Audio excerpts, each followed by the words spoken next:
অতীন সেন। নামটা খুব পরিচিত নয়, তাই না? বছর 20 ছেলেটিকে গোরা সেপাইরা ধরে নিয়ে যায় এক রাতে। চলে অকথ্য অত্যাচার, অপরাধ, রাজদ্রোহ, প্রমাণ হাতে নাতে। ছেলেটি বুকে আঁকড়ে ধরেছিল কয়েকটা নিষিদ্ধ বই, তার মধ্যে একটা শ্রীমদ্ ভগবদ গীতা আর একটা বই স্বামী বিবেকানন্দর বাণী ও রচনা। তখন অগ্নিযুগ, স্বাধীনতার জন্য উদ্বেল যুব সমাজ। স্বামীজির স্বদেশ মন্ত্রই তার মূল সামগান।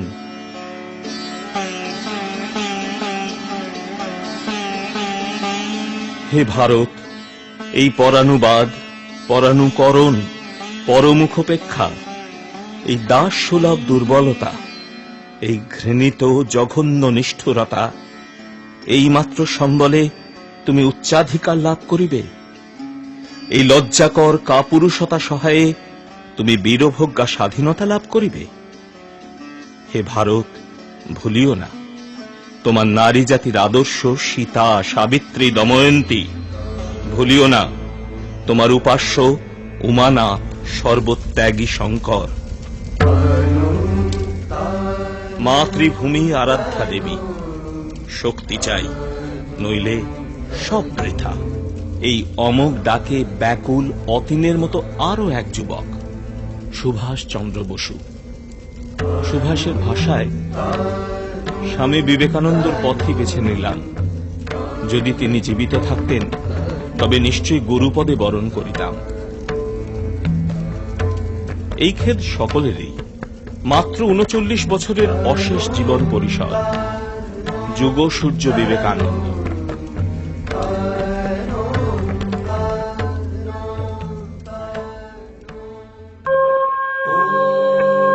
(1863 সালের 12 জানুয়ারি এক নতুন ভোর।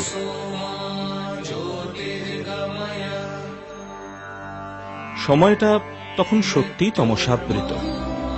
পরাধীন ভারতবর্ষ ইংরেজ শাসনের নামে চালাচ্ছে সীমাহীন শোষণ।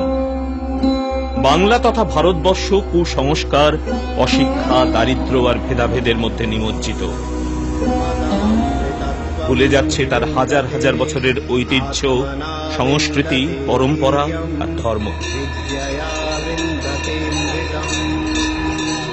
একদিকে ব্রাহ্মণ্য সমাজের অর্থহীন কুপমণ্ডুকতা, সর্বনেশে অস্পৃশ্যতা, আর অন্যদিকে পাশ্চাত্য শিক্ষায় অর্ধশিক্ষিত দিগ্ভ্রান্ত ছাত্র সমাজ। তার সঙ্গে সমাজ, দেশ সম্পর্কে উদাসীন বাঙালি বাবু সমাজ।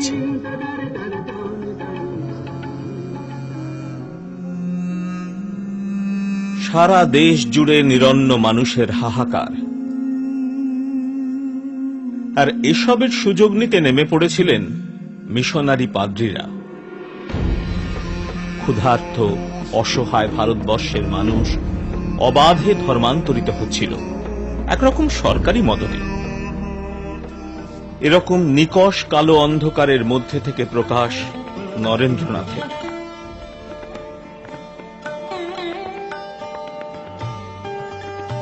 নরেন্দ্রনাথ দত্ত মেধাবী ছাত্র। যুবক নরেন্দ্রনাথ কোনো কিছুকেই যুক্তি ছাড়া মানতে রাজি ছিলেন না। ধীরজিওর অনুগামী ইয়ং বেঙ্গলের স্রোতে গা ভাসিয়ে গোমাংস খাওয়াই চরিত্র গঠনের পথ, এমন অবান্তর উচ্ছৃঙ্খলতাও তার মনোমতো ছিল না। চড়ই বেতি করতে করতে দক্ষিণেশ্বর।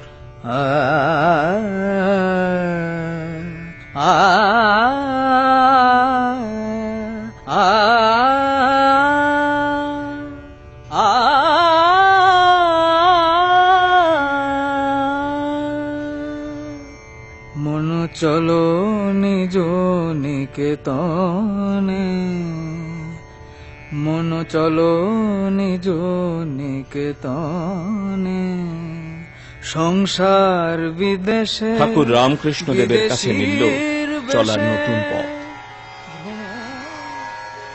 দীর্ঘ 6 বছরের সাধনা। উপলব্ধি হল সাকার নিরাকার ব্রহ্মের। বুঝলেন জ্ঞান ভক্তি কর্মযোগের সরল রূপ। অনুভব করলেন ব্রহ্ম হতে তৈরি হয় পরমাণু, অণু, পৃথিবী, মহাবিশ্ব।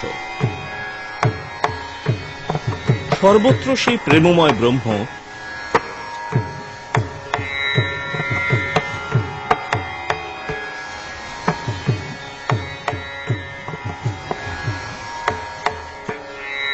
তাই শিব জ্ঞানী জীব সেবা।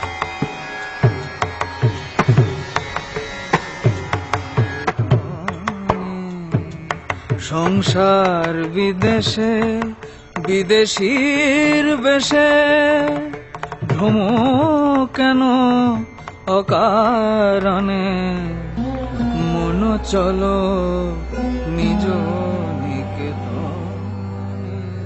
ঠাকুর অপ্রকট হওয়ার সময় বলেছিলেন, নরেন লোকশিক্ষা দেবে।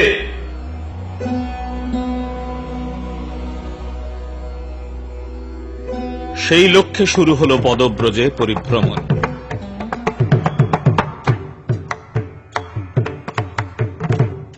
ভারতের কোনায় কোনায় ঘুরে তিনি অনুভব করলেন ভারতবর্ষের আত্মাকে। সারা ভারতবর্ষ ঘুরে স্বামীজি এসে পৌঁছলেন কন্যাকুমারীতে। ভারতের শেষ ভূখণ্ড থেকে একটু দূরে সমুদ্রের মধ্যে একটি শিলাখণ্ড, মধ্যে উত্তাল সমুদ্র। সন্ন্যাসী সাঁতরে গেলেন ওই শিলাখণ্ডে, সেখানে ধ্যানে বসলেন। কোন লোকায়ত দেবতার নয়, ধ্যান করলেন জীবন্ত জাগ্রত ভারত মাতার। সেখানেই রামকৃষ্ণের আদেশ পেলেন হিন্দু ধর্ম প্রচারের জন্য সমুদ্র পারে যেতে হবে।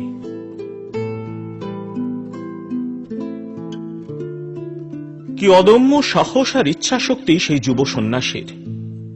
তিনি প্রথম হিন্দু সন্ন্যাসী যিনি কালাপানি পার হয়ে ধর্ম প্রচারে গেলেন।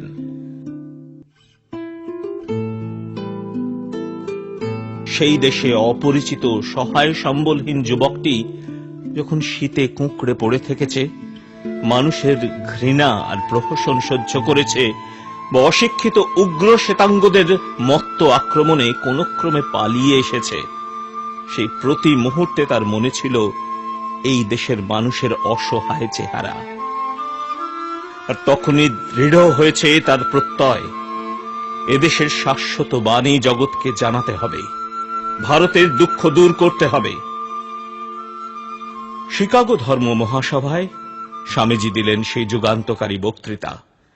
পশ্চিমের মানুষ অবাক হয়ে শুনল হিন্দু ধর্মের সকলকে আপন করে নেওয়ার জাদু মন্ত্র। স্বামীজি প্রথম শোনালেন যে পৃথিবীতে এমন একটি জাতি আছে, যে জাতি বহিরাগত সব ধর্মকে শুধু সহন করেনি, বহন করে নিয়ে এসেছে শতাব্দীর পর শতাব্দী ধরে।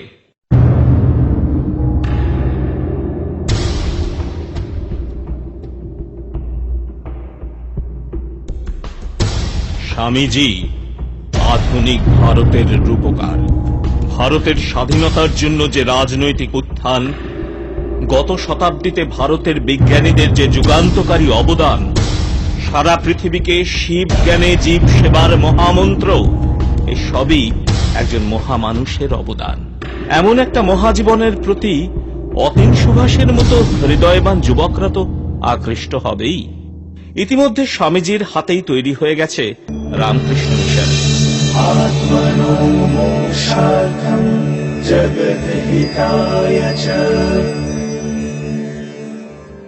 সেই সঙ্গে বেলুড় মঠ, যে সংস্থা বছরের পর বছর ধরে ভারতীয় সমাজের সর্বাঙ্গীন কল্যাণ সাধনে নিজেদের নিযুক্ত করেছে।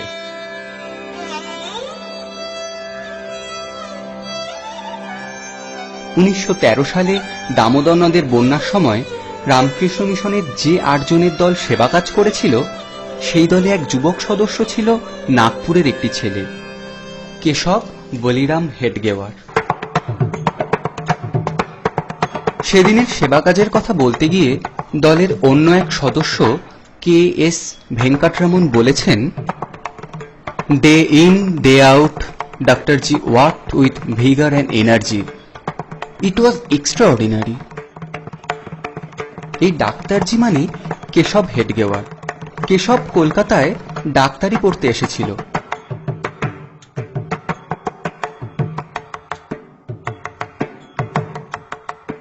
গরিবের ছেলে, অনেক কষ্টে এসেছে এখানে। সেও স্বামী বিবেকানন্দের দারুণ ভক্ত। স্বামীজি বলেছিলেন না, আগামী 50 বছর শুধু ভারত মাতার আরাধনা করতে।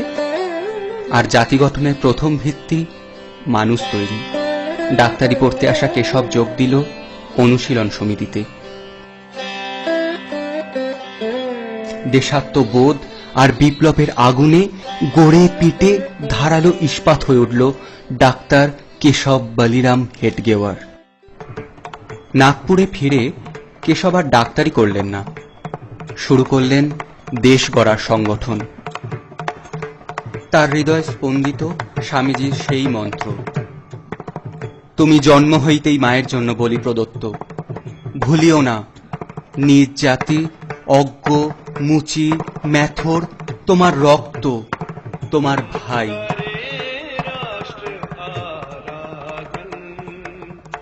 স্বামীজির এই বাণীকেই রূপ দিতে তৈরি হল রাষ্ট্রীয় স্বয়ংসেবক সংঘ। আর এই সংঘের প্রথম সরসংঘ চালক ডক্টর কেশব বলিরাম হেডগেওয়ার। বিবেকানন্দের মানুষ তৈরির ব্রত রূপ পেল শাখায়, পবিত্র সংঘস্থানে।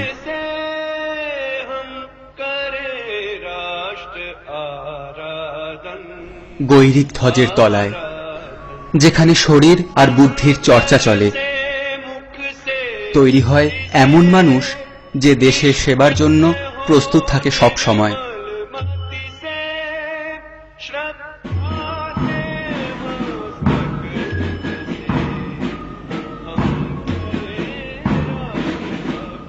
শাখার মাঠে স্বয়ংসেবক রোজ প্রার্থনা করে, সদা বৎসলে মাতৃভূমে, নমস্তে সদা বৎসলে মাতৃভূমে।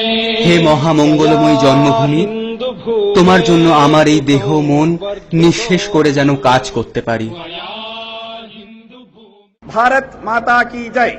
সংঘের ভাবাদর্শের টানে আসতে থাকে এক ঝাঁক তরতাজা তরুণ, মাধবরাও সদাশিব গোলওয়ালকর, আপ্পাজি যোশী, ববনরাও পণ্ডিত, বিঠ্ঠলরাও পতকি, বালাসাহেব দেওরস, একনাথ রানাডে প্রমুখ।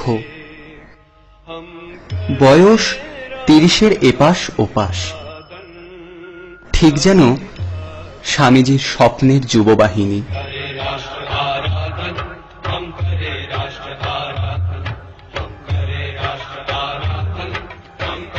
রামকৃষ্ণ মিশনের টানে বাংলায় ছুটে এসেছিলেন মাধবরাও গোলওয়ালকর। মুর্শিদাবাদের সারগাছি আশ্রমে ঠাকুরের অন্যতম শিষ্য স্বামী অখণ্ডানন্দের কাছে। আজও ওই পুরনো গাছটার নিচে বা সাধুনিবাসের স্নিগ্ধতায় যেন শোনা যায় অখণ্ডানন্দজি শিষ্য মাধবরাওয়ের কথা বলতে গিয়ে বলছেন, লক্ষ্য রেখো, ও যে কাজেই হাত দেবে সেটাই সোনা হয়ে যাবে। অখণ্ডানন্দের দেহত্যাগের পর তাঁরই নির্দেশ মতো মাধবরাও ফিরে আসেন সংঘের কাজে। তিনি হয়েছিলেন রাষ্ট্রীয় স্বয়ংসেবক সংঘের দ্বিতীয় সরসংঘ চালক। তাঁর সময় সংঘ সমাজের সর্বক্ষেত্রে ছড়িয়ে পড়ে বিভিন্ন রূপে আর আঙ্গিকে। শ্রী গুরুজির ব্যক্তিগত প্রচেষ্টা আর স্বয়ংসেবকদের অক্লান্ত প্রচেষ্টায় কাশ্মীরের রাজা হরি সিং রাজি হন ভারতে যোগ দিতে। জম্মু কাশ্মীর হয় স্বাধীন ভারতের অঙ্গরাজ্য। 1947 সালে পাকিস্তান যেদিন কাশ্মীর আক্রমণ করল, স্বয়ংসেবকরা সেনাবাহিনীর সঙ্গে কাঁধে কাঁধ মিলিয়ে সীমান্ত রক্ষা করেছিল। 1962-তে চীনের আক্রমণের সময় সৈন্যবাহিনীর রসদ সরবরাহ আর সেবার কাজে সংঘের ভূমিকায় অভিভূত তৎকালীন প্রধানমন্ত্রী সংঘকে 1963 সালে দিল্লিতে প্রজাতন্ত্র দিবসের কুচকাওয়াজে অংশ নিতে অনুরোধ করেন।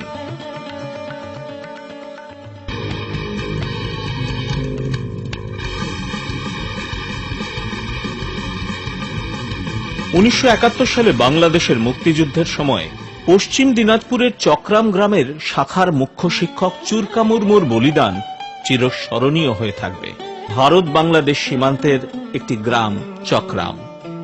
চুরকা একদিন সকালে দেখলেন খান সেনারা ভারতীয় সেনাদের অতর্কিতে হানা দিয়ে হটিয়ে দিয়েছে। ভারতীয় সেনারা পাশের পাট খেতে লুকিয়ে পড়েছে, কিন্তু প্রচুর গোলাবারুদের বাক্স মাঠে ছড়িয়ে আছে। সেদিন চুরকা একটা একটা করে 8টা বাক্সকে দড়ি বেঁধে টেনে পাশের পাট খেতে লুকিয়ে ফেলেন। বাকি বাক্সগুলো যাতে খান সেনারা না পায়, তাই সেগুলোকে পাশের পুকুরে টেনে টেনে ফেলতে থাকে সে। কিন্তু শেষ রক্ষা হয় না, তাকে দেখে ফেলে খান সেনারা। গুলিতে ঝাঁঝরা হয়ে যায় চুরকার দেহ। খোলা মাঠে চুরকার নিথর দেহ পড়ে থাকতে দেখে পাট খেতে লুকিয়ে থাকা ভারতীয় সেনারা আর স্থির থাকতে পারেনি। তারা পূর্ণ উদ্যমে ঝাঁপিয়ে পড়ে ভারতের ভূখণ্ড থেকে হটিয়ে দেয় খান সেনাদের। মাগো ভাবনা কেন, আমরা তোমার শান্তি প্রিয় শান্ত ছেলে, তবু শত্রু এলে অস্ত্র হাতে ধরতে জানি। তোমার ভয় নেই মায়া, আমরা প্রতিবাদ করতে জানি।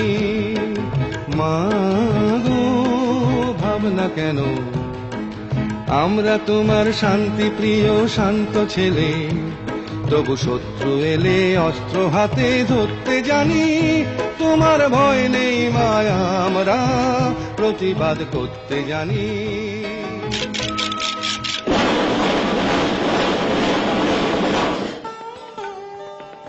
স্বামীজি বলেছিলেন, নতুন ভারত বেরুক, বেরুক লাঙল ধরে, চাষার কুটির ভেদ করে, বেরুক কলকারখানা থেকে, বেরুক হাট বাজার থেকে, বেরুক ভুনাওয়ালার উনুনের পাশ থেকে, বেরুক মালা মুচি ম্যাথরের ঝুপড়ির মধ্যে থেকে।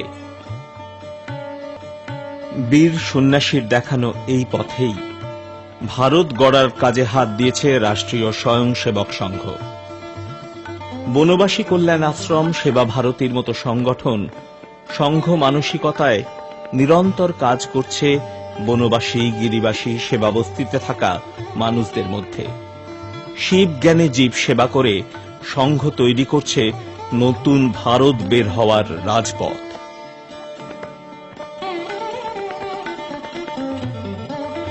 উত্তর ভারতের দুর্ভিক্ষ বা দক্ষিণবঙ্গের বন্যা, ভূমিকম্প কিংবা প্লেগের মতো মহামারী, প্রতিটি মানুষের কষ্টেই কেঁদে উঠত স্বামীজির হৃদয়। বিবেকানন্দের এই সেবা ভাবই সংঘের চলার পথের পাথেয়। অসম, উত্তরকাশী, ভুজ কিংবা লাতুরে ভূমিকম্পে, অন্ধ্রের পূর্ব তটে ঘূর্ণিঝড় বা সুন্দরবনে ভয়াবহ আইলার তাণ্ডবে সবার আগে দুর্গতদের পাশে দাঁড়িয়েছে সংঘ।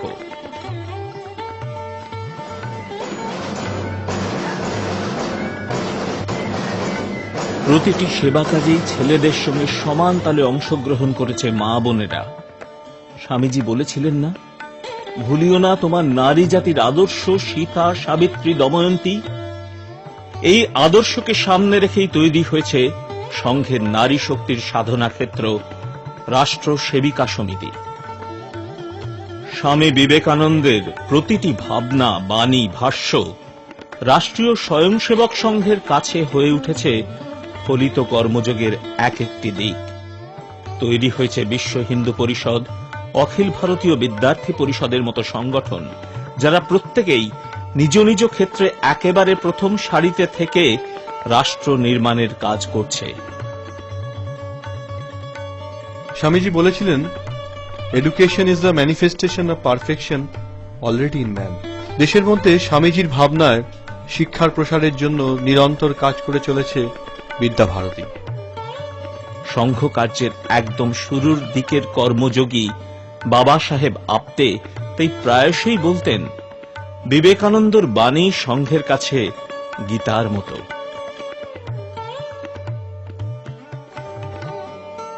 বাংলার বাঘ বলা হতো স্যার আশুতোষ মুখোপাধ্যায়কে। তার পুত্র ভারত কেশরী ডক্টর শ্যামাপ্রসাদ মুখোপাধ্যায় ছিলেন কলকাতা বিশ্ববিদ্যালয়ের সর্বকনিষ্ঠ উপাচার্য।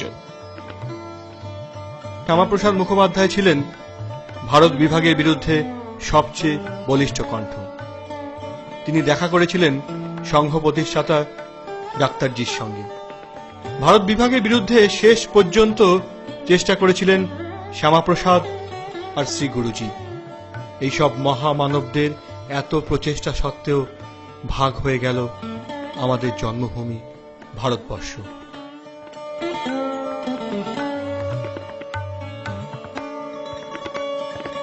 উনিশশো সালে স্বামীজির জন্মশতবর্ষে সংঘ স্থির করে কন্যাকুমারীর সমুদ্রের মধ্যে সেই শিলাখণ্ডে তৈরি করা হবে এক শিলা স্মারক, যেখানে স্বামী বিবেকানন্দ ধ্যান করেছিলেন, অবলোকন করেছিলেন ভারতের অতীত, বর্তমান আর স্বর্ণময় ভবিষ্যৎকে। সেই সময় রাষ্ট্রীয় স্বয়ংসেবক সংঘের সারা কারিয়াবাহা ছিলেন একনাথ রানাডে।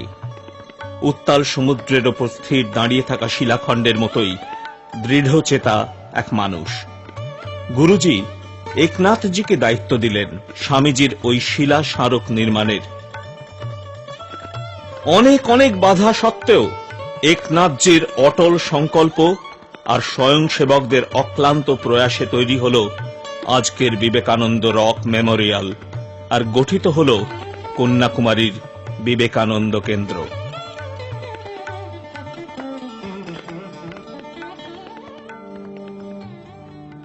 আজ আবার বিপন্ন দেশমাতৃকা। তার শরীরকে কেটে ছিন্ন ভিন্ন করতে চাইছে দেশ বিরোধী শক্তি। কোথাও জেহাদ, কোথাও বিচ্ছিন্নতাবাদীরা, আর কখনো বা মাওবাদীদের সামনে রেখে চীন বা পাকিস্তান। আর দেশের আভ্যন্তরীণ সমাজ ভ্রষ্টাচারে পচে নিঃশেষ হয়ে যাচ্ছে। এর বিরুদ্ধে প্রতিবাদে কে গর্জে উঠবে বন্ধু? সার্ধশতবর্ষের জন্মজয়ন্তীতে আমরা কি স্বামীজিকে ব্যর্থ নমস্কারে ফিরিয়ে দেব, নাকি নিজের মধ্যেই তলিয়ে দেখব আমার মধ্যে, তোমার মধ্যে একজন অতীন সেন, একজন সুভাষচন্দ্র বসু আছেন কিনা, যার স্নায়ুগুলো ইস্পাত নির্মিত, যার মধ্যে এমন একটা হৃদয় থাকবে। যদি জন্মেছিস তো একটা দাগ রেখে যা, একটা দাগ রেখে যা, একটা দাগ রেখে যা, একটা দাগ রেখে যা। স্বামীজির সার্ধশতবর্ষে রাষ্ট্রীয় স্বয়ংসেবক সংঘের দক্ষিণবঙ্গ প্রান্ত তাই এক বিশাল যুব শিবিরের আয়োজন করেছে। আগামী 2013 সালের জানুয়ারি মাসের 11, 12 ও 13 তারিখে নদিয়া জেলার কল্যাণী শহরের উপান্তে গয়েশপুরে আত্মপ্রত্যয়ী, সবকিছু জয় করতে সক্ষম এবং 10,000 হিন্দু যুবকের সমাগম হবে। তারা 3 দিন একসঙ্গে থাকবে। ভিড়ের মাঝে হারিয়ে গিয়ে ভীরুর মতো কুঁকড়ে থেকে, ভিড়ের মাঝে হারিয়ে গিয়ে ভীরুর মতো একসঙ্গে শারীরিক, বৌদ্ধিক প্রশিক্ষণ নেবে। उपस्थित नागरिक सज्जन, माता भगिनी एवं आत्मीय শিবিরে উপস্থিত থাকবেন পরম পূজনীয় সরসংঘচালক শ্রী মোহন রাও ভগবত। 12 জানুয়ারি কুয়াশা মাখা ভোরে কল্যাণী শিবির প্রাঙ্গণে তৈরি করা শত শত তাঁবু থেকে উঠে আসবে 10,000-এরও বেশি যুবক।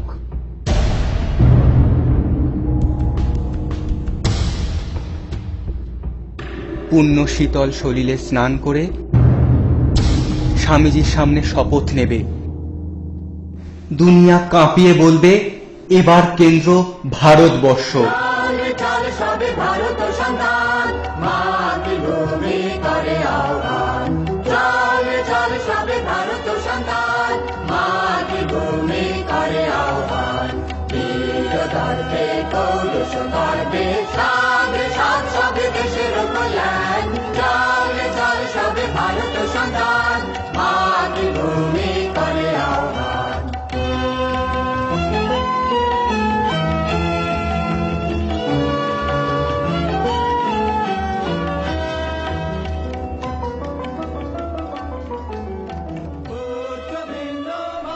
স্বামীজির এই কাজে সংঘ তোমাকেও সঙ্গে চায় বন্ধু।